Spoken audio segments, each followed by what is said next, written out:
5 મણની ગોળ માથે હોય એવું લાગે.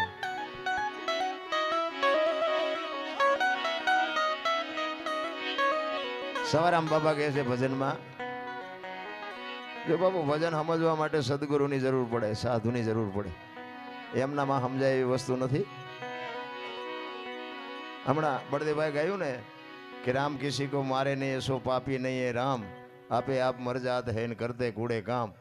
રાવણને વાલીને કોઈને ગુડી નાખ્યા હતા. ખોટું છે એ વાત એ ખોટી છે. ખોટું હોય તો દુનિયા હાલવા ન દે. ગાયું છે એ વાત એ સાચી છે. રામ નથી મારતો એ વાત એ સાચી છે. આની માટે સદગુરુ જોવે. એમ નામ ડીંગો ડીંગ નથી આ. નકર તો બધા અમને આમ ઘરે ન હોઈ રહેવા દે. આ સમજવાની જરૂર છે રામ. નકર આ ભજનમાં બેઠે કાંઈ વળે એવું નથી, ખર્ચા કરે કાંઈ વળે એવું નથી. પણ એક રામ દશરથ કા બેટા, એક રામ સબકા ઘટ में बैठा, एक राम सकल पदार्थ